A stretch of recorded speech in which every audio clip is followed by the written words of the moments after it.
got one. Okay. Give it to Ryan.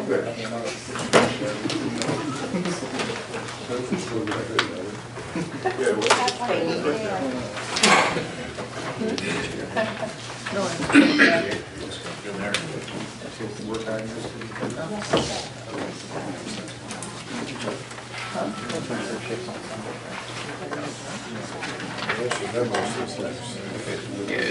It's his deal.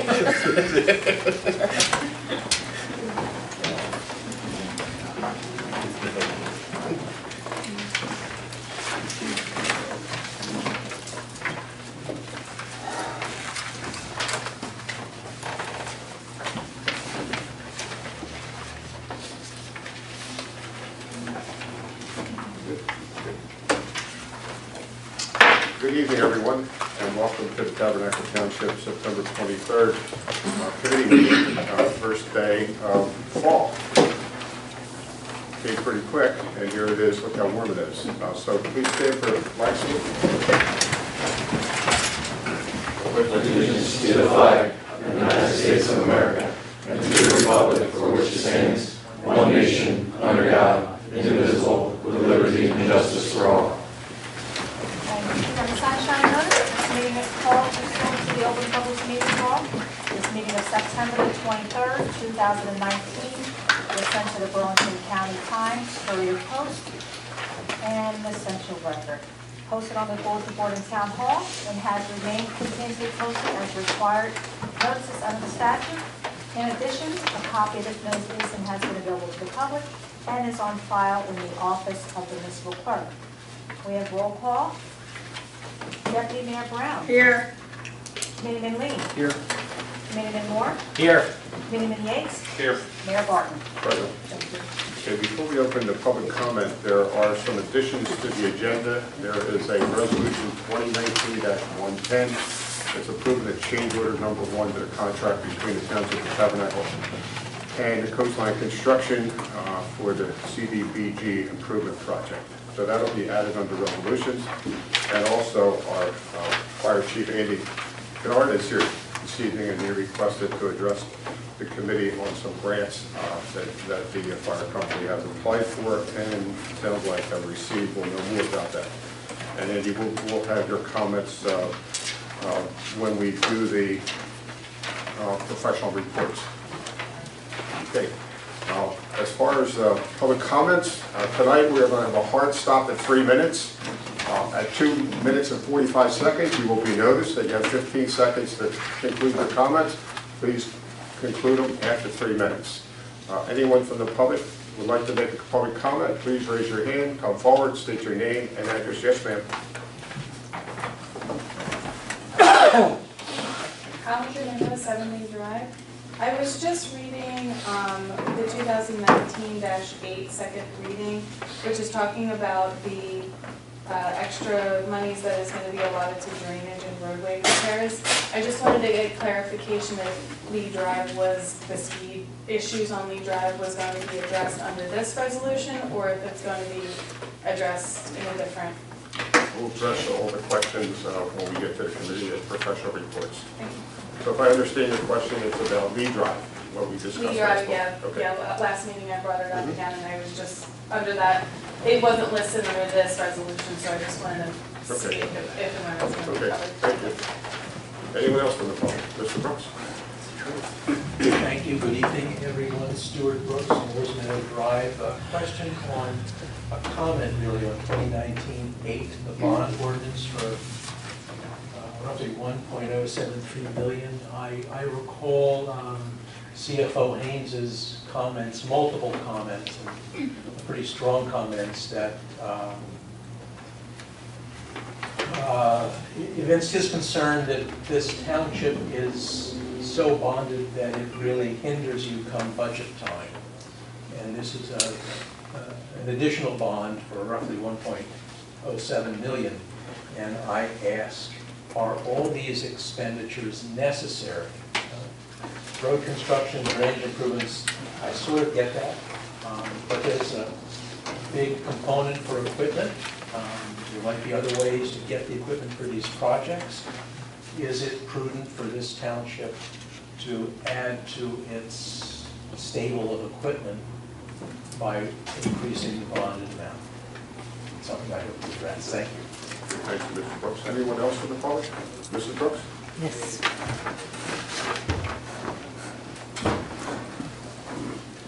Gwen Brooks, Moore's Meadow Road. This is in regard to Resolution 2019-105, the GRC complaint settlement. I didn't see on the bill list, what I saw was the payment to Mr. Wars, my attorney, as settlement with regard to this case, but I didn't see the $50 special service charge that was being returned to me, that was improperly assessed. And so it's not listed on the bill list, so I would like to know if that's getting returned to me directly or to Mr. Wars. But it doesn't show up in his payment either, so I think that needs to be taken care of. And I'd like to hear back at this meeting about that $50 payment. That's all I have. Thank you. Mrs. Brooks. Anyone else from the public? Okay, seeing none, we're going to close the public portion. Ordinance 2019-8, this is a second reading of bond ordinance authorizing the completion of various capital improvements and the acquisition of various capital equipment in and for the Township of Tabernacle, County of Burlington, appropriating a sum of $1.130 million. Therefore, authorizing the issuance of general obligation bonds or bond anticipation notes of the Township of Tabernacle Township in the aggregate principal amount of up to $1,073,500, making certain determinations and covenants and authorizing certain related actions in connection with the foregoing. The explanatory statement is this ordinance is being introduced on second reading to address our necessary drainage and road repairs in the township, drainage improvements including but limited to Laurel Drive, Hawkins Road, El Dorado, Laurel Drive, and Pitto Court are included in this ordinance because it is cost effective to do the drainage and road improvements at the same time. Fork Neck Road is based on the condition of the road. However, other roads may be considered for substitution after discussion by Township Committee. Also included in this ordinance is the purchase of a backhoe with accessories to replace the 25-year-old machine which is used for maintenance of the Tabernacle Township stormwater facilities. We're going to open the meeting to the public. Anyone from the public that would like to talk about or comment on 2019-8, please come forward, state your name, address. Okay. Seeing none? Well, Yes, Mrs. Brooks? I'll just, Fran Brooks, Moore's Meadow Road, I'll just reiterate what Stuart said about the excessive bonding that was brought up by Mr. Haynes during the budget period. He warned the Township Committee during deliberations that that we were over bonded, there was too much bonding going on, and that ultimately we would pay the piper within the next 10 years. Probably most of you will be gone by then, and but we'll still be, the taxpayers will still be saddled with all of the bond payments that you've accumulated and adopted over this long period of time. So unless you really have an absolute need for these things, I mean, Fork and Neck might need repair, but it doesn't need repair as much as Carranza Road needs repair. It's got a much higher rating than, or a lower rating than we do, than Carranza Road does, leading to Moore's Meadow. And, you've been buying a lot of equipment, and the question is, do you really need this equipment? It's fun to get a lot of toys, but, at some point, we have to pay the piper. So if your own CFO tells you you're over bonding, maybe you should be listening to him, because what purpose does he serve if you're not listening to him to begin with? So it's kind of unfortunate that you continue to do this and tie us down in the future so significantly. That's all I have to say about it. Thank you, Mrs. Brooks. Anyone else from the public? Okay, we're going to close the public hearing on ordinance 2019-8. Have a motion? So moved. Second?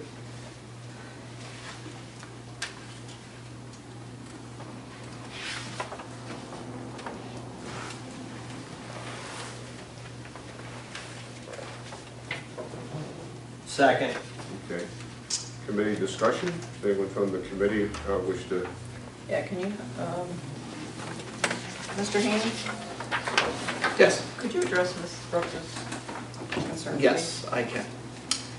In the budget meetings, I never said that we were over bonded. We are within the bonding limitations of the township. We're not even close to being at the maximum amount. The statement that I made is just to remember that when we do these capital ordinances, we eventually have to make the payments to pay for the project. And that's what, each year you have to make an allocation for paying down items that we have previously done.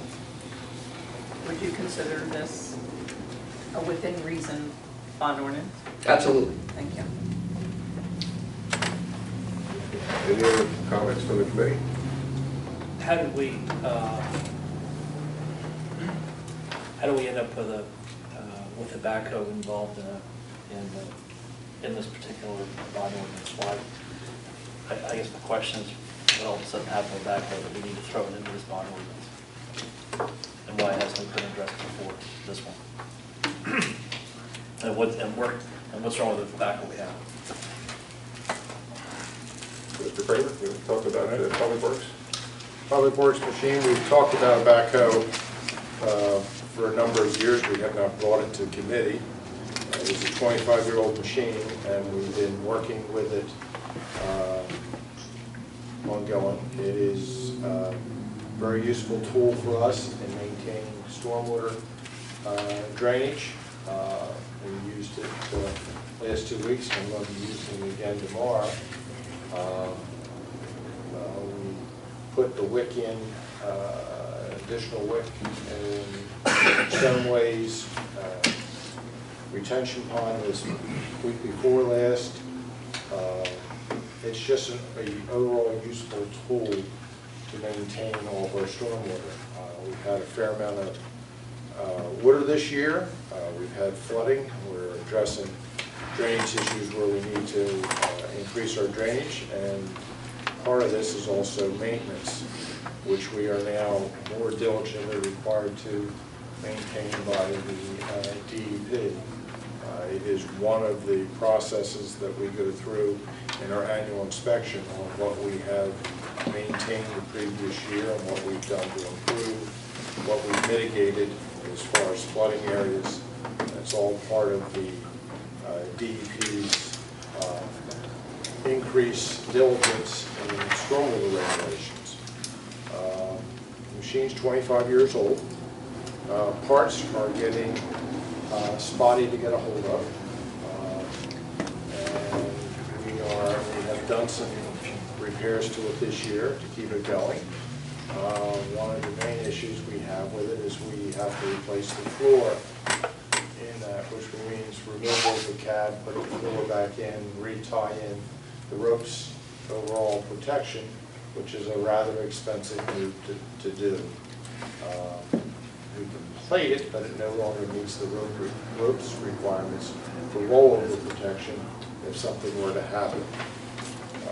So why it's included in this bond is more effective to pull our money together because we get a better bid on our bond interest by combining these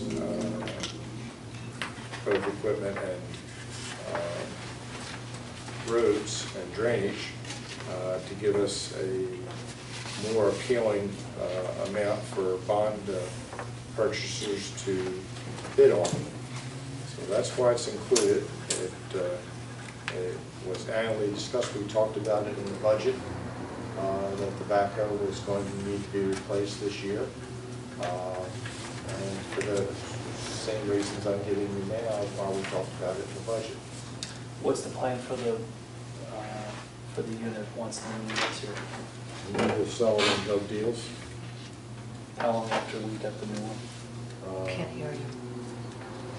Short time after, usually takes me 30 to 60 days after we get the machine in to get things through and advertised and have the sale. Any idea what the value will be? Optimistically, I'd say 8 to 10,000.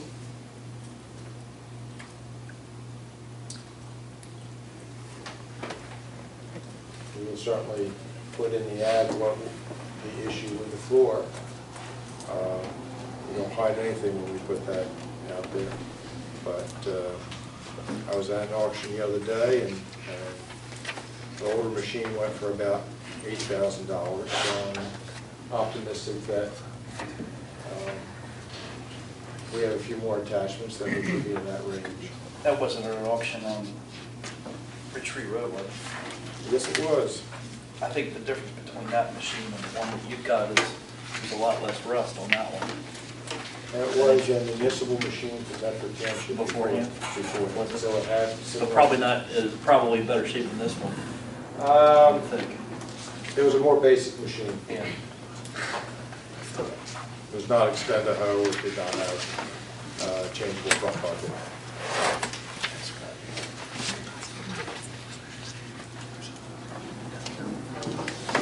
Any other questions for the committee?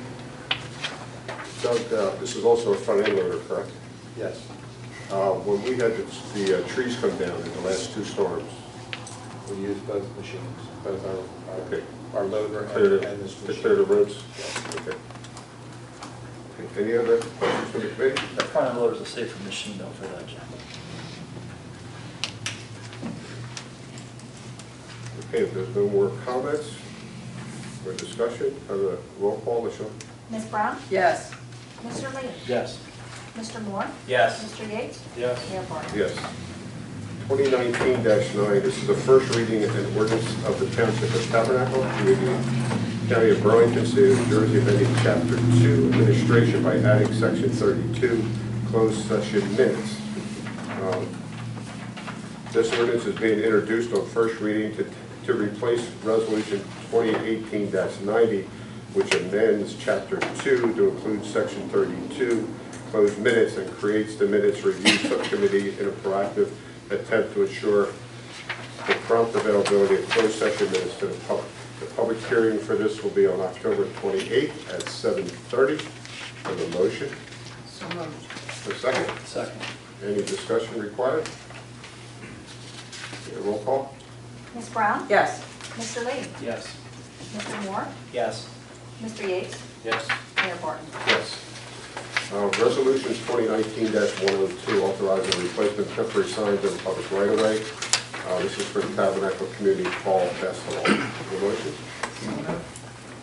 Second. Any discussion? Roll call. Ms. Brown? Yes.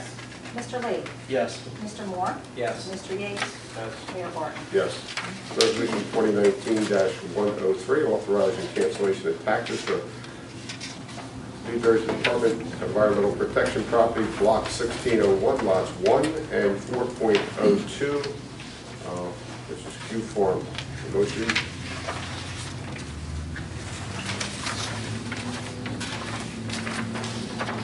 I'll make the motion for the some input on this. If we have a second? Second. Okay, discussion? What properties, I know it says block 1601, lot 1, 4.02. What properties exactly are they?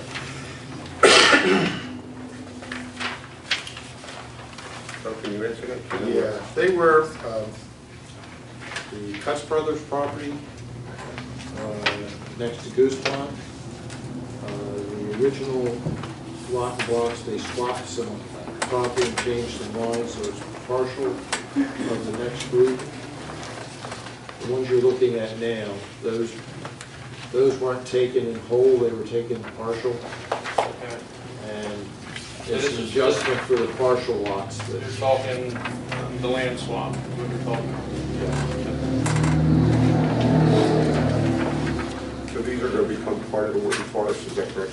Yes, they still are, it's just that we didn't pick up that the partial part of these lots became state property, and we left them all in the Cuts Brothers name. Any other discussion? Okay, roll call? Ms. Brown? Yes. Mr. Lee? Yes. Mr. Moore? Yes. Mr. Yates? Yes. Mayor Gordon? Yes. Resolution 2019-104, authorizing emergency appropriation for sinkhole Oriole Way. Motion. So moved. Second. Second. Any discussion required? Roll call? Ms. Brown? Yes. Mr. Lee? Yes. Mr. Moore? Yes. Mr. Yates? Yes. Mayor Gordon? Yes. Resolution 2019-105, authorizing a settlement of litigation, GRC complaint 2019-81, fiscal year 2015. Oprah, a motion?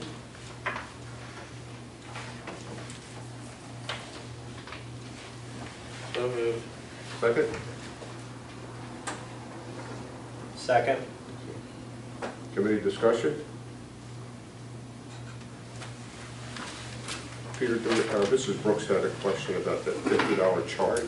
Yeah, the resolution addresses a complaint brought before the GRC on a access complaint, wherein Ms. Brooks had indicated that a special service charge, which was charged in the amount of $50 in 2015, was improper under the statute. The statute requires that any special service charge be directly related to the costs that are incurred in any special services that are performed in order to comply with an OPA request for documents. At the time, the provider, Microsystems I believe it is, provided a $50 service charge, which was passed on to Ms. Brooks as the requester. So the township was charged $50 from their contractor and passed it on to Ms. Brooks in 2015. Subsequently, and years later, it was determined that that set of facts, as it applied to Microsystem, did not satisfy the requirements of the statute because the $50 was deemed to be simply a service charge and it wasn't related to the actual costs incurred by the contractor or the township. So in the years after that 2015 demand was made for the special service fee, it was determined that that particular fee, as it concerns Microsystem, in other jurisdictions, was not supported by the direct cost included in the statute. So a complaint was brought before the Government Records Council. It was mediated. It was determined that, in fact, now, in hindsight, that $50 is not supportable, given again that legal issue. It must be actually related to the actual costs incurred, and since it was a service charge which didn't directly relate to the hours or cost, it was deemed arbitrary. And so the township, back in 2015, the clerk certainly acted in good faith. The clerk provided and passed through the payment that was provided by the contractor. It was determined in good faith that that was exactly the type of special service charge that should be charged. And in fact, the township paid it to the Microsystems, the provider. But it was again determined in other litigation and other forums that it wasn't supportive of the statute's requirements. So as a result of that complaint being filed recently, pursuant to the special service charge made in 2015, the township is compelled to resolve that. And the resolution specifically indicates that the $50 would be returned and that the attorney's fees that were generated by this GRC complaint for the special service charge that was paid in 2015, those attorney's fees that were recently incurred as a result of this would be paid in the amount of $646 and change. And so it was my recommendation that the Township Committee absolutely resolve the matter rather than try to support the special service charge from 2015 and thereby not expose itself to unnecessary fees under the statute. So it just didn't make any sense to challenge that, and in fact it had been decided, again, years after she paid the fee to Tabernacle, that special service fee was not supportable. So that is why I recommended it, and that's why I asked the committee to adopt it. Okay, and then once we adopt it, Rodney, you'll be able to make the reimbursement? Yes, if you want to also approve that tonight, we can initiate a check tomorrow. Okay, good, thank you. Any other discussion from the committee on, So $50 turned into $600 and some dollars? Almost 7. That's ridiculous. We got sued over $50. That's amazing. Absolutely ridiculous. any other discussion from the committee? I agree with Joe. One session.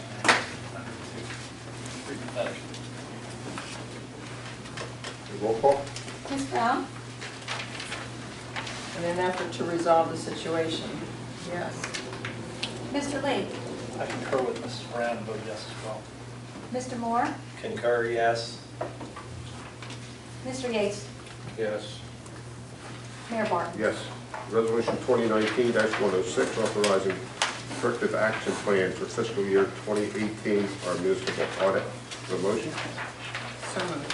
Second? Second. Any committee discussion required? Roll call? Ms. Brown? Yes. Mr. Lee? Yes. Mr. Moore? Yes. Mr. Yates? Yes. Mayor Barton? Yes. Resolution 2019-107, authorizing solicitation and approving specifications of bids for 2019-2020 snow removal service. With a motion? So moved. Second.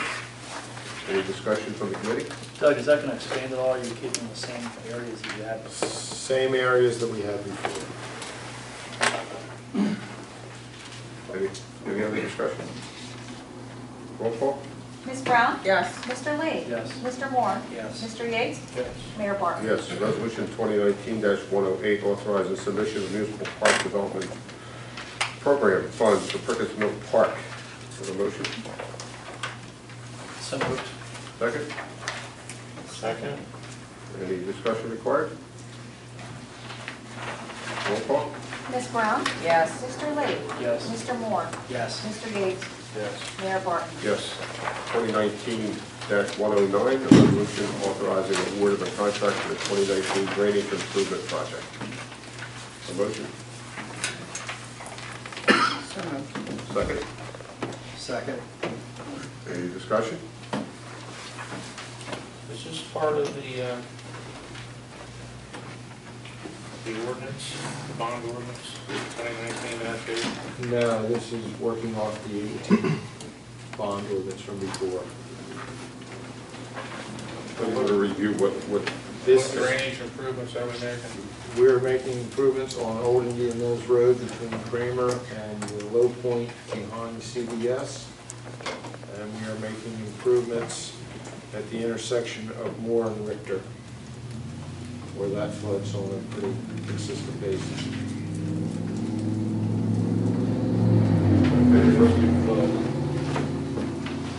What was that, Jim? I said both areas do flood, so. Any further discussion? Roll call? Ms. Brown? Yes. Mr. Lee? Yes. Mr. Moore? Yes. Mr. Yates? Yes. Mayor Barton? Yes. This is Resolution 2019-110, which is added to the agenda. It's approving a change order number 1 to a contract between the Tabernacle Township and Coastline Construction LLC for the 2019 CDBG improvement project. Have a motion? So moved. Second? Dan, you want to review this change order? Sure, and this is just, the job's finished, this is the ramp project out front, and there was a $1,500 credit due to some items that we didn't have to do once I got into the project. So it's actually a reduction from the awarded amount of $37,350 down to $35,850. They're pretty prompt on that too, Dan, finishing that ramp. I think they did a pretty good job, and it looks good, and they worked straight through. How deep did they go, Dan? What's that? How deep did they go? How deep? Yeah, any idea? For in the front, they went down to the footings.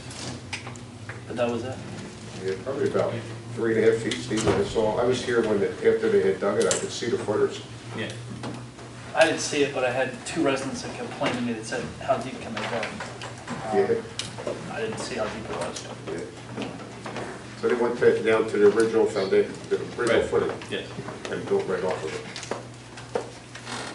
Okay, roll call? Ms. Brown? Yes. Mr. Lee? Yes. Mr. Moore? Yes. Mr. Yates? Yes. Mayor Barton? Yes. Approval of minutes for the August 26, 2019 regular and closed session meeting. So moved. Second. A roll call? Ms. Brown? Yes. Mr. Lee? Yes. Mr. Moore? Abstain. Mr. Yates? Abstain. Mayor Barton? Yes.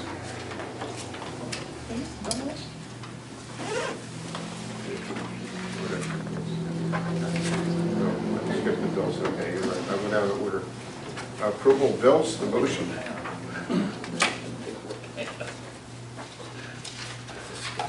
So moved. Second? Second. Okay. Roll call? Ms. Brown? Question, are we adding that $50 payment to the bill list? I would suggest you do it. Resolution takes care of that. Okay, so the, I'll modify my motion to include the $50 payment referred to by Mrs. Brown. second, agree? Yes. Okay, Thank you. thank you. Roll call? Ms. Brown? Yes. Mr. Lee? Yes. Mr. Moore? Yes. Mr. Yates? Yes. Mayor Barton? Yes. Okay, Chief Kennard, would you like to come up? Okay.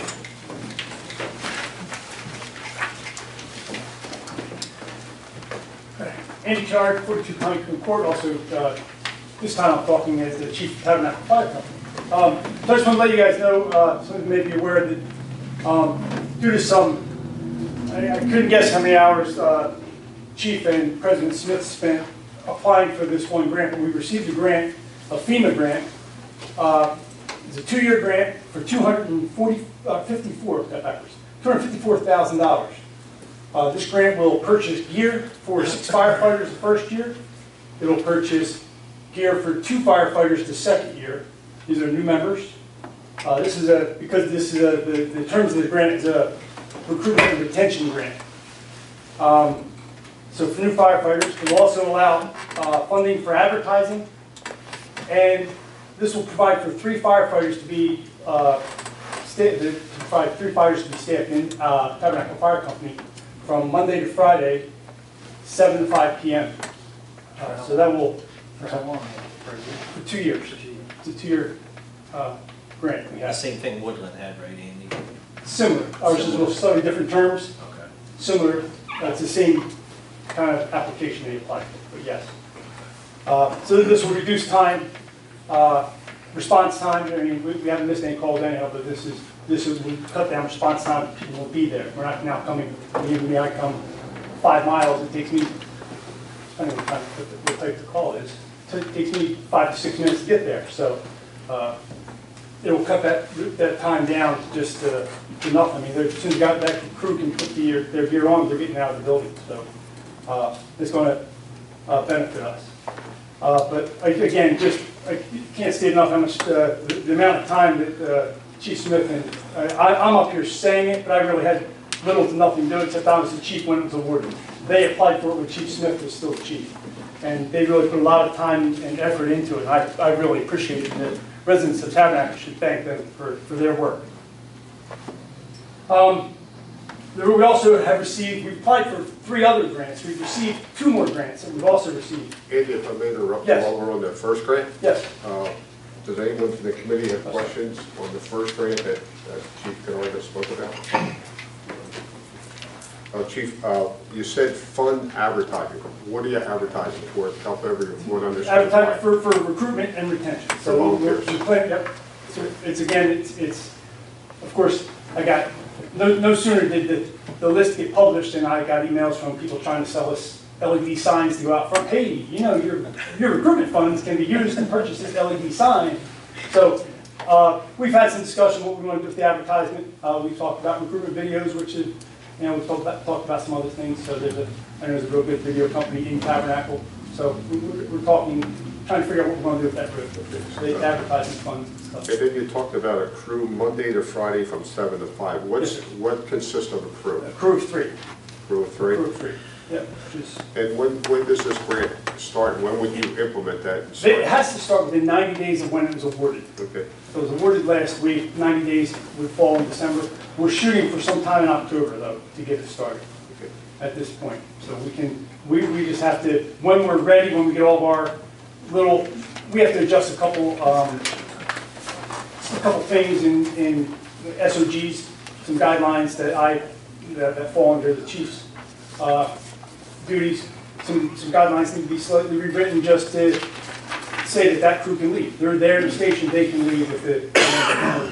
So some clerical things need to be straightened out. But when we get that done, we're shooting for the middle of October. We'll have to, again, mention everything has to go back and forth. If there's weekly and bi-weekly and monthly updates that need to go back to to keep track of what we're doing here, so all the funds are used appropriately. Okay. So it'll be it's a fair amount of paperwork. Any questions before we go into the next grant? Actually, I do. I know you said a crew of 3. Yes, sir. Is it gonna be the same 3 people, or No. are you gonna spread the wealth? There's a limit to the amount of money that any one individual can get. It's just under between $9,000 and $10,000, I think, the exact number, but somewhere in that. So no person can do this as a full-time job. It's to have volunteer firefighters, to give them just a little bit of a stipend to, hey, you sit here you spend your day here at the station, you get this stipend, and it's meant, FEMA designed this to retain and recruit and retain members. Now, does that affect LoSAP in any way, shape, or form? I'm not sure. We talked about it won't be part of our duty crew, so They're unrelated. yeah, I think They're unrelated.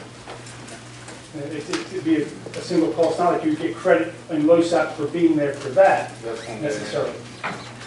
So they can't double dip is one thing. Correct. Is it all staying in-house, chief, or is it? You have to be a member. Okay, you have to. So you have to be a member of Tabernacle Fire Company. That's the idea is to get people to join, and then you can build this thing. So yes, you have to be a member of Tabernacle Fire Company. All right, but yeah, so there's, I think, Chief Smith, there was something like 80 days. One person could do 80 days. Is that right? You got 70 shifts. Okay, 70 shifts. I think it was somewhere in there. Any one individual can do as much as 70 shifts, and you'll fall into that just over between $9,000 and $10,000. So but it's not like it's not like your salary that somebody's going to make, but it's a little stipend, someone's put a little extra time. And we have a list of duties that we're working on that will be done. Our truck checks will be done instead of monthly. We'll have them done weekly at this point. It'll be better for the apparatus, better for all the equipment. Everything will be checked. Everything will be redone. We'll have a list of trainings that will need to be done. And I'm excited about it. So. Good. All right. Second grant, you said you had 3? I got a question. I didn't know. You answered my question. Okay, sorry. Yep, the second grant, these next 2 grants actually apply a little bit to our, and I slide in a little promo for our open house, fire prevention open house. The next 2 grants are going to be used as part of our open house, which is October 7th, our fire prevention open house, from 6 to 9 p.m. So bring your families. What time's open house on October 7th? 6 to 9 p.m. 6 to 9 p.m. Thank you. The first grant is $1,000 we received from the New Jersey Sprinklers Association, New Jersey Fire Sprinklers Association. $1,000 to build 2 burn rooms. Somebody's calling me. Let me just stop that. What was it pointing? You have a right there. It was distracting me. I was distracting you. It's distracting us now. Yes. Blinking in my pocket. So I have this Fire Sprinklers Association grant. Captain Lichty applied for this one, and he happened to get that one for us. Again, he did all the legwork. I just happened to be standing here telling you about it. I did nothing for it. I did sign a paper. I did sign to accept it. This was, the crew went out the other day, myself and a few members, we went and purchased all this wood, and it's on my flatbed trailer actually sitting in the old firehouse at this point, to build 2 identical rooms. We have all the permits and everything. These rooms will be lit on fire. One will be protected by a sprinkler. The other one won't, just to demonstrate the resilience. So it's kind of an advertisement for sprinklers in a home and residential sprinklers and how well they work. But it's an effective fire prevention thing that we're going to demonstrate on our property. Again, on October 7th, between 6 and 9 p.m. How big will those rooms be? They will be 8 by 8 by 8. 8 by 8 by 8? Yes, Okay. so they'll be side by side, and again, they'll be built identical furnishings. We've been picking up furnishings from the sides of the road. We got couches, and we got lamps, and we got stuff, so we're going to furnish them similar, and then when it lights on fire, the sprinkler will control the one, and the other one won't. We'll have a fire engine. There should be a couple fire trucks there that night, but we'll have a crew ready to extinguish the other one. Okay. All right, so that's our second permit that we received. The third permit, which we've gotten before, is a permit from is a grant. I saw the word permit here underneath my sprinklers. The grant from Ovawa that is $2,400, and with that we purchased 83 combination smoke and CO detectors, which again we provide them to anybody that needs them at fire prevention, and we also keep them on each of our apparatus. So many times throughout the year, we had a new resident moved in back off Stevens Lane, and he was in a panic because it was their first. They moved in 2 days earlier, and their CO alarm was going off, and he had a baby in the house, and he was a mess. And we went out and said, look, don't worry, we got a new smoke detector, it's a smoke CO combination, put one upstairs, one downstairs, and he was happy as could be. So we keep them on the apparatus to be able to provide for residents in time of need. We also said we'll be giving them out at fire prevention on October 7th between 6 and 9 p.m. In case I didn't say that. So, Chief, I had a question on those smoke detectors. I believe I read an article that the national code, electrical code is changing, that they have to be a sealed battery. They are. You can't use a 9 or a AA or AAA smoke detector going into the future. It has to be a and that's sealed. these are. We purchased the 10-year lithium-ion battery, sealed battery. So you can't. Nobody can take the battery out and use it on some other device, which has happened many times and cost lives. So this is it's a contained combination, and these apply to that new code that was established. Okay. And these are tamper-proof, right? If you tamper with them, they're obsolete. Yeah. So basically, just for the public's knowledge, the new smoke detectors are lithium-ion battery. They're sealed into the unit, and they're good for 10 years. And after 10 years, you replace them. So you replace all the units. So generally, smoke detectors only last 10 years anyhow. Some of us, I know I had one in my house that was a lot older. And I'm like, you know what, I never checked mine. I put other ones up. I had one in the same room that was a newer one, but I should just for that now. Once I realized it, then it's a 15-year-old smoke detector in my house. Good. Thanks to Wawa. Yes, that was, again, another grant that was applied for before I became chief. It just was awarded after I was chief, so I get to take some of the credit for it. Pat myself in the back for just getting credit for it. All right, anything else? No. Thank you. Any further questions for the committee? Thanks, Chief. I have a question for Andy. Where do you stay with your chief's vehicle? Last discussion we had the chief's vehicle, I spoke to, after speaking with Mr. Kramer about it, I spoke to Committeeman Moore about it. I gave him a set of documents of justifying plus and minuses of the several different vehicles that were recommended. There was a difference in opinion on what vehicle we should get.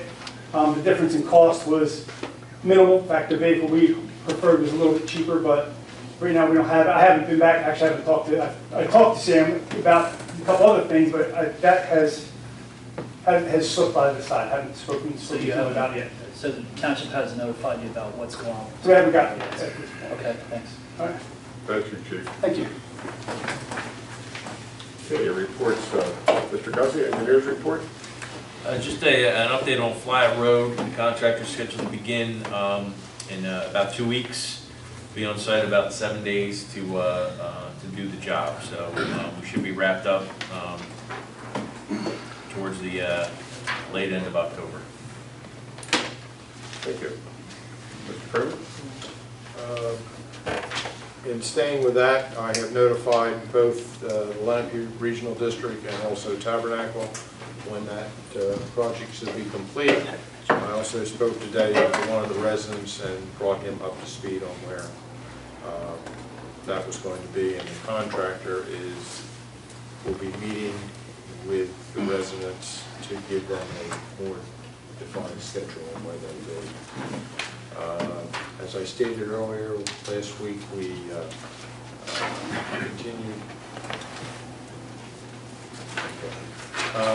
continued to work on stormwater. We put the additional 30-inch wide wick, about 120 foot of it, in the center of the retention pond at Stone Way. That was after discussions with the engineer about what that possibility was. We chose to do that in-house. And we will be working tomorrow on one of the ditches on Carranza Road to move cut some trees that are infringing on the ditch, and we'll be doing additional cleaning on that tomorrow, weather permitting, which it looks good. The question about Lee Drive and the signs, the temporary signs that we plan on using in multiple locations have been ordered. They should be, we had expected a much faster delivery, but we have hit a very busy time of the year for them, and they are backed up about 4 weeks on delivery time. So we expect them in towards the end of October. We are still looking for a more permanent sign arrangement there. We have another contractor doing some research for us, another vendor doing some research and getting back to me on a more permanent solution. But we did purchase the 2 speed radar signs that we will be able to move at different locations at different times. So we'll start with me with them. So you'll start with me, when they come in, they'll be up and running. Yeah. Good. Tire collection has started today. We covered a large part of the township today. We collected about a third of a 50-foot trailer in tires today. We will continue the rest of this week. If you have tires and have not put them out, please call Town Hall and give your address and number of tires.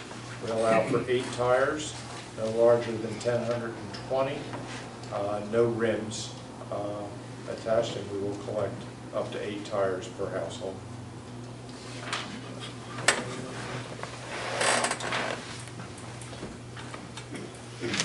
Our records clerk started today and went through orientation and is working presently on categorizing our records and getting them in order, working towards being able to submit them to the state for disposal. And that's all I have. Thank you. Mr. Knight? Mayor, I wanted to broach the idea of potentially putting on for a workshop, the idea of talking about the benefits or potential benefits of redevelopment zones. With varying levels of success in different municipalities, I've been involved in redevelopment area designations and redevelopment zones. It might be a statute that the committee might want to talk about, attempting to take advantage of, if it has any idea of potentially identifying any areas that might benefit from modifications to the zoning and other incentives that are available in a redevelopment zone under the statute. And it occurs to me that it's something we haven't talked about in a long time, although it has been brought up in the past. And I just thought that maybe it might be something, given our workshop scheduled, to discuss and see if there's any interest among the committee in referring that issue to the Land Development Board. So if there's no interest in that, or we have a full schedule, then that's fine. But otherwise, if I'm granted that permission, I'll be prepared and we can talk about that in an upcoming workshop. Other than that, I don't have anything to report tonight. Okay. Mr. Sudbury?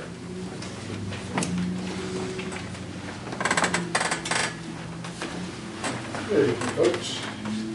have a couple important issues to share with the committee and the public. The first and foremost is on Saturday, November 2nd, from 9 a.m. to 12 p.m., Tabernacle and our surrounding municipalities, Southampton is going to be involved, but the OEMs from Tabernacle, Medford, and personnel from everywhere from Woodland Township, Washington Township, Salong Township, Medford, Medford Lakes, and Tabernacle will be involved in a free flu shot clinic. So to the public, this is for adults to come out and get free flu shots. It's going to be a drive-through flu clinic. You pull up with a carload of people, or if you're coming from Majortown, we're probably going to have jitneys come in with residents, and you pull in your car, you have your paperwork, and we'll get people free flu shots. The real purpose of this exercise for emergency management and Burlington County Health Department is we're simulating a pandemic that needs medicine administered by syringe. So it's a great opportunity for us to do a project to help give people flu shots. But for us, we're exercising our emergency plans in case we have a disaster. How would we handle, like 700 cars, loads of people coming through, buses coming through with people to get large numbers of vaccines to protect them in the event of a pandemic. So it's a really neat exercise for emergency management. We're like totally geeking out and having fun here, but it's a great service. We're providing free flu shots to the clinic for the public. So for them, they're going to say, hey, free flu shots. For us, we get a great exercise and credit for doing that. So that'll be Saturday, November 2nd, and we'll be putting out a press release to the newspapers to run to get this really well publicized. Bob, is that in conjunction with Burlington County Health? Yes, absolutely. The nurses, the MRC, the medical corps, they're all involved. So, and where is this going to be staged at? This is going to be staged at Seneca High School. We're going to process everybody in through Seneca, and the drive-through clinic itself, after everyone has their paperwork. You have to get paperwork approved first, and then we're going to have the drive-through clinic. It has to be in an indoor environment, so we're literally going to use the bays of the firehouse. 4 cars will pull in at a time. The shots will be given, they pull out, they sit for 15 minutes, so we can make sure there's no violent reactions, adverse reactions, and then they can move on. So we just keep moving blocks of 4 cars through at a time. And we'll also have, for VIPs, first responders, they'll be able to pull up in the parking lot and come in, see how everything's operating, and get flu shots as well. So you're all invited to come out to the festivities and partake and see how things are going. So I hope you'll take advantage of that opportunity. So the state police are going to be involved in this? Absolutely, we're required to have law enforcement for the protection of the nurses. In an event like this, more of a real emergency, you might have people saying, well, I got to get my family through, and you need law enforcement to protect the nurses and first responders. I'm thinking traffic control. We're also going to have traffic control. We're going to have fire police. You're talking a lot of communities all showing up on the same day. There's going to be probably about 50 volunteers, and between fire police and CERT members, from all over the county, public works, all kinds of people being involved in this thing. There's going to be barriers. It's a big plan that we're putting together. And it's at Seneca or it's at the firehouse? It's going to be at Seneca. People are going to come in, we're going to use the parking lots at Seneca to have people come in, and their paperwork is checked. And if they don't have paperwork, we'll hand them the paperwork. They can pull into the parking area, complete the paperwork, then they're given passes to come out and drive down the road. Carranza, about halfway down, is going to become one way, so that people will flow down to the firehouse, flow in through the back, come out, and go out to the light on 206. But there won't be any eastbound traffic coming down Parkman Road. So we're, okay. So if anybody's curious, I'll have an incident action plan I can share that has all kinds of pictures and drawings and stuff. But that's going to be a really great event that we're having. Is there any way we could, I'm sorry, I don't mean to interrupt you, I apologize, go ahead. But no, it's just a great opportunity for us to exercise our responsibilities and provide a service for the public. Is this something that could have been executed at our new building? No. not much too small an area for the number of vehicles coming through and the volume. So, yeah, we looked at that first, and it was immediately determined if this were a real pandemic, there's no way that that facility can handle it. If it had been built differently, so that there was two entrances, one coming in off of Medford Lakes Tabernacle Road, coming in through the back, and it could flow out through the front, it would have worked. But for traffic, it would be a nightmare. So that was the first thing we considered, yes. That was our initial plan. So, any more questions on the flu clinic point of distribution exercise?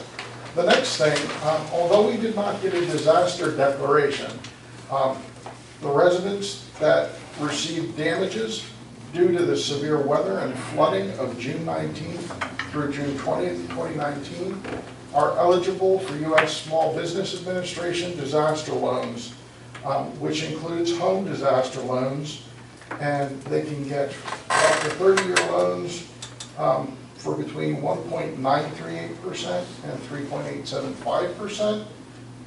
So I'd like to copy this and post it on the board downstairs, so if anybody has questions, I'll put up the small business information. There are also loan terms for businesses and agricultural entities that have been affected, as well as nonprofits. So I'll post that downstairs.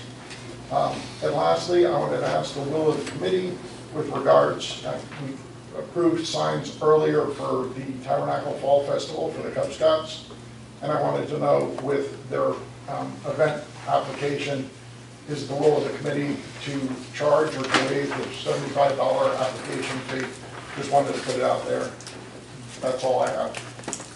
Thank you. Anyone want to make a motion to waive the fees to the scouts? Before the festival, or? Make the motion that we waive the fee. Okay. All in favor? Aye. Any opposed? Thanks for bringing that up. Okay, committee reports, Commissioner Yates. At our last meeting, we discussed, it's been ongoing, it's been forever, as far as I'm concerned, about putting the truck in the new emergency services building. And it was brought to our attention that the delay seems to be an air hose. So is there any status? Is there any progress on, is this getting resolved? Is the hose getting hooked up so we can get a truck in that facility, or what is the delay? Mr. Yates spoke with the company today. They were out to look. We've looked at what's existing. It's not just the air hose that needs to be, we need to add a dryer to it. So they're putting that together for us and getting their proposal back. I should have a proposal, I'm hoping, next week sometime. And we will move forward. Because, I mean, if at all possible, I would like to see a truck in there before I exit December 31st. Since I worked hard and diligently about getting that building built and fought to get a truck in there. Clock is ticking, Joe. Anything else, Jim? That'd be all. Committeeman Moore? The only thing I have, just as tasked at the last meeting with our subcommittee with Kim and I got a call into Andy, just waiting to set up to go over discussion, with the fire contractor to review it. So I'm just waiting for a date. Okay. That's all I have. Thank you. Committeman Lee? September 11th, I went to the elementary school, which is pre-K to 4th, to read a proclamation. It's for Patriot Day, and I've done it probably the last 7 years. And I wanted to emphasize to whomever is going to be doing this in the future that at the elementary school, the focus is on Constitution Week and Patriot Day. Proclamation that I appreciate LaShawn putting together, Mayor, you signing. I actually did not read because it gets into detail regarding the terrorist attacks, which is not what is taught at the elementary school. They talk about Constitution Week. They actually reenact the Constitutional Congress at the Assembly. And so the focus is on Patriot Day and Constitution Week, and whomever does the proclamation from here on, please keep that in mind as you're doing the presentation. I appreciate the turnaround time in getting that done with Sean. Just for future reference, the pre-K to fourth graders, it's very challenging for the teachers to try to balance what the day really means to the majority of the country and try to teach children about that day and what it means. And so I give the staff and the teachers at that school an awful lot of credit for trying to teach a lesson in a day which certainly is very sad for our country. But thanks for filling in, Stephen, and doing that for all those years. And you know, this is the 18th anniversary of 9/11, and those children weren't even born. Right. Right. Okay. Anything else? Yeah, I've got a Verizon update. Okay. Back on September the 5th, I received an email from Sylvia Delvecchio, who was the government relations manager that we've been working with over the last 3 years with getting fiber to Tabernacle. And she was pleased to inform me back on September the 5th that we had an additional 77 residents in Tabernacle, which were in the Phase 2 deployment. The remaining customers in Phase 2 would be deployed throughout the month of September. Unfortunately, what the Verizon call center and the technicians that are installing the service are telling customers is that the Township Committee, and specifically the mayor, is preventing Verizon from activating the video signal with the fiber lines, which I can tell you is 100% inaccurate. They clearly have made a business decision not to compete with Comcast, and have made a business decision to install a fiber line, but only to carry the telephone signal and the internet signal. I addressed this with Ms. Delvecchio this afternoon in a very lengthy email. I actually asked to meet with her, and she kind of blew me off, to be perfectly honest. She's now agreed to a conference call on Monday of next week to discuss it, but I sent her a very long and detailed email expressing my disappointment at the fact that Verizon is pointing the finger at Tabernacle Township Committee for not allowing residents to have video services. Absolutely not our decision. It's a business decision made by Verizon. We have a non-exclusive cable agreement with Comcast, but that does not prevent Verizon from carrying video signals. The wire is already there. Verizon simply has to turn the line on and provide the service. There's nothing that needs to be done. There's no additional lines that have to be put up. Through Phase 2 at this point, we have a substantial amount of infrastructure work that's been done, and folks that have applied and have given their $100 and gone through this process are learning, are being told that it's the Township Committee's fault. And I'm here to tell you clearly it's not. It's Verizon's business decision not to carry the video signal. Now, does that mean they won't do it? I'm not sure, because I have specifically asked for a meeting. I've specifically asked to have dialogue with Verizon to look at options for providing us video signals. Now, does that mean an agreement, non-exclusive agreement similar with Comcast? Probably. But the ball is clearly in their court, but I want to be very clear that it's not the Township's Committee decision to prevent residents from having video. It's not our business. The only thing that we've done is force Verizon to provide residents that weren't getting any kind of signal at all to provide internet capability through the BFRR program, which was an awful lot of work, but I will tell you that Verizon was not obligated by the BFRR program to provide us video, so they're making a business decision not to provide it. So the moral of the story is that I'm continuing to work on this. If residents want to talk to me directly, please reach out to me. You know how to find me by email. Certainly your call here at the office.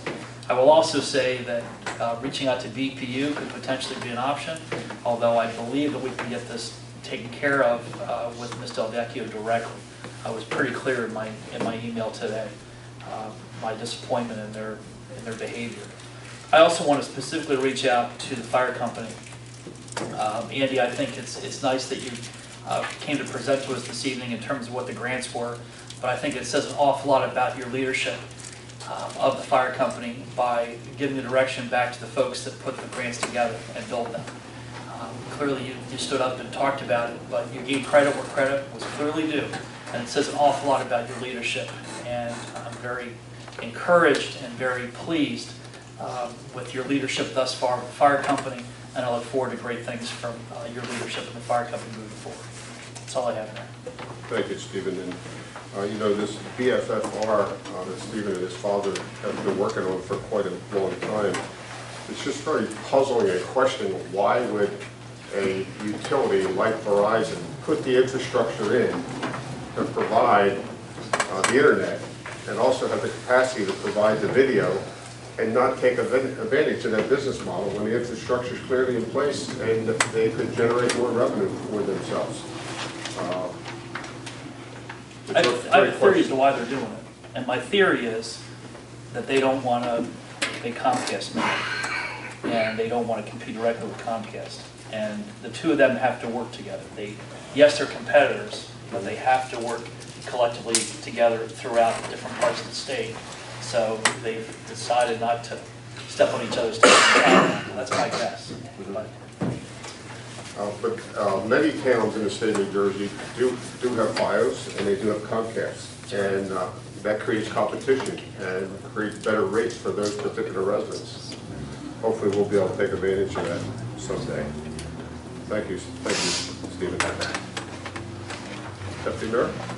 I just wanted to commend and congratulate the fire company on going above and beyond and looking for the extra money and looking for the grants and the opportunities for the fire company to be able to expand their membership and to also look outside the box for other funding areas. Anything else? Okay. With that, public comments. Anyone from the public like to make any comments, please come forward, state your name and address. Mr. Brooks? Thank you, Stuart Brooks, Moores Meadow Road.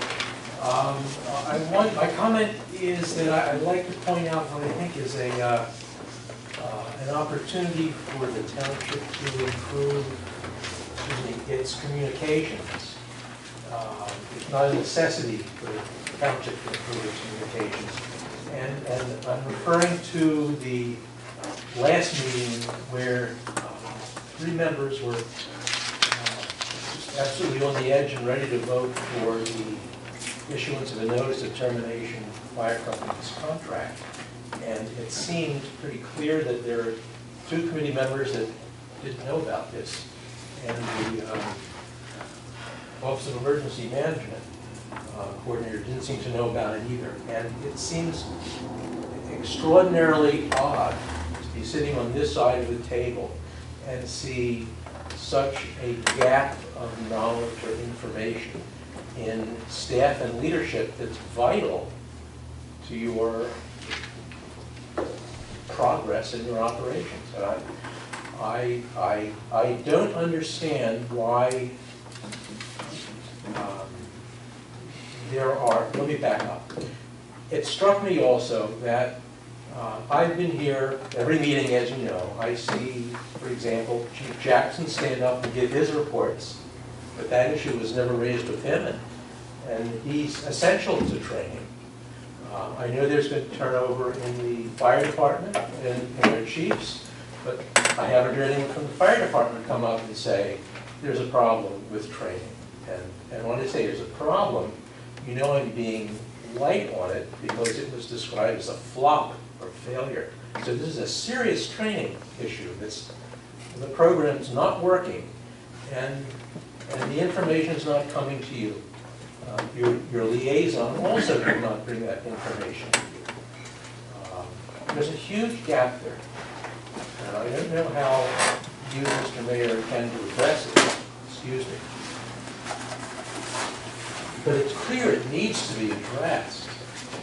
Either the system that you put in place isn't working, or the intention is that it shouldn't work and it's just there for show, or perhaps some other explanation that I can't fathom. But from a resident sitting on the other side looking at you operate, it's just real clear that the information isn't getting to you, and the information is not being discussed in public, and citizens are not being made aware of something that's vitally important, namely the training of emergency service personnel. And that's a problem that's there for you all to fix, and I sincerely hope that you fix it ASAP. Thank you, Mr. Brooks. Anyone else in the public? Mrs. Brooks?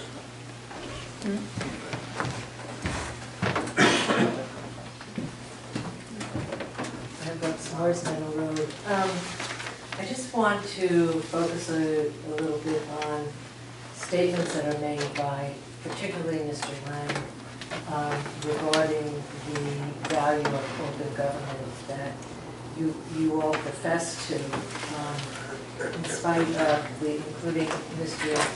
Kramer in the last article that was published by the Pine Barrens Tribune regarding transparency and open government. The issue at this point is, how did we get to adopt a third-party inspector for farmland properties without any discussion on at the committee, public discussion at the committee level? It doesn't seem to indicate that there's much of a value for open government or transparency, because there wasn't a single word said about the hiring of a third-party inspector, nor was there ever a discussion about why we would even need a third-party inspector for farmland properties, and why it is that Mr. Renwick is incapable of doing all of the inspections in this town. I know that he has taken on a lot of townships, but we pay him a very decent salary to handle our township assessment issues. And so why do we even need a third-party inspector? That was not addressed at the last meeting. It would be, if you're really interested in transparency and accountability, you might want to say a few words, Mr. Kramer, about how that whole process of a third-party inspector came about, because to me, we have Mr. Renwick, we pay him plenty of money, and he should be able to conduct those inspections. There aren't that many people in the program, and Mr. Renwick should be able to do the job in Tabernacle Township completely. It's really not the taxpayers' problems that he may have taken on a lot of work in other townships. We are paying his salary, and the whole purpose of his salary is for him to conduct those inspections. So, but that was a topic, that third-party inspection of farmland assessed properties was never discussed in public. I have some idea, just based on Mr. Renwick's comments to me when I raised the questions to him about how it all came about, but there should be a little bit more transparency and accountability, why taxpayers are paying extra money for a third-party inspector. It just doesn't make any sense. And there are no rules or policies that have been put out by this committee regarding how those inspections are going to be conducted. And as a private property owner, I take a little bit of exception to the idea that somebody's going to come on my property. I don't know who's going to be there, where the person's going to be. It could be a serious problem. So you people need to look at it and also be a little bit more forthright about why we need this guy. You have your 3 minutes, Fran. You're welcome. Thank you. I recognize that. Thank you, But thank you. please, let the public know about it. Anyone else from the public? Chief Kennard?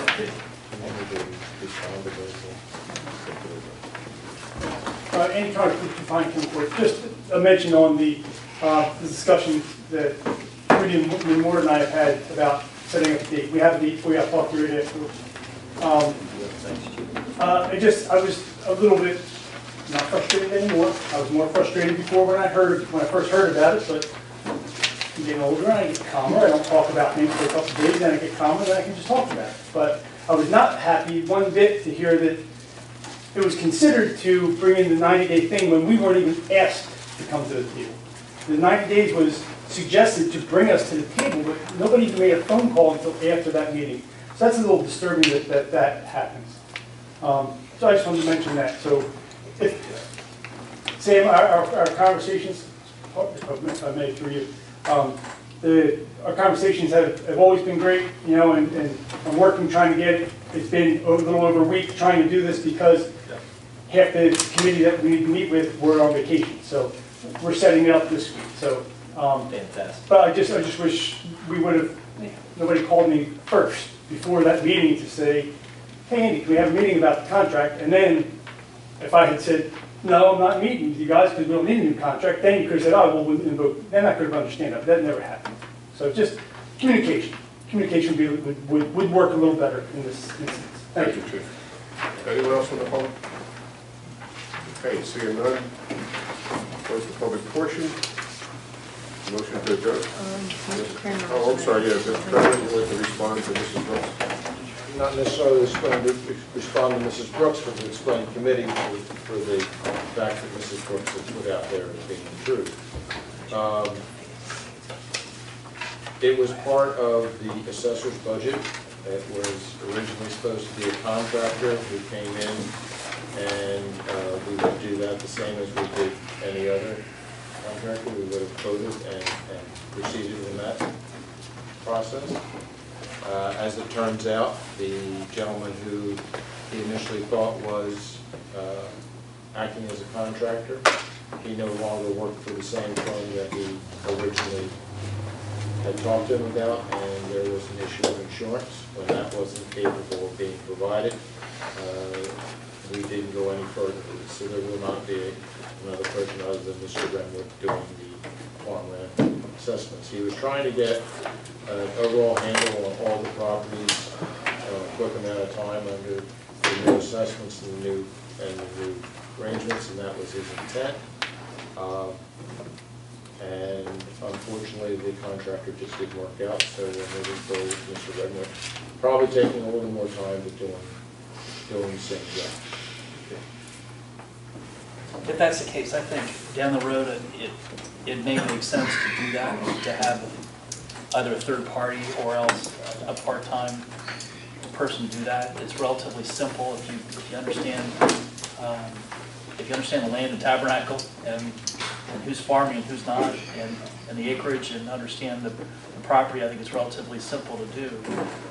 Jay is spread thin, I'll grant that, and I think conceptually it's a good idea to have a third party to do that. When I say third party, it can mean a part-time employee, it could mean a volunteer, it could mean a couple different things. So I think from an efficiency standpoint, it's something that the committee probably ought to at least consider, at least come up with a game plan with how to do it efficiently.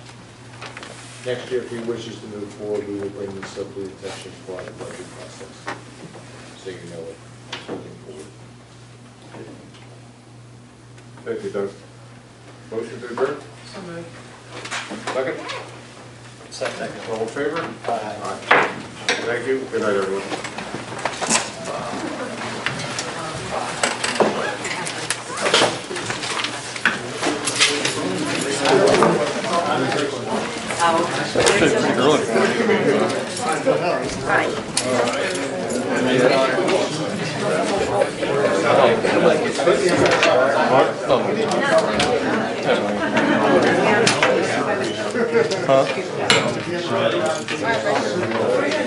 Hey, good luck.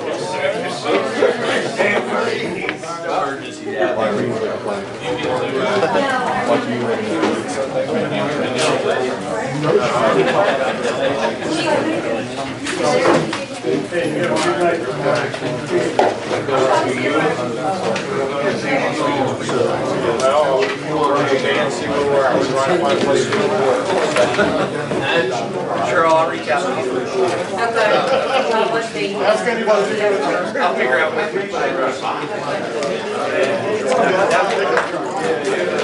so it don't spread. I just need some explanation.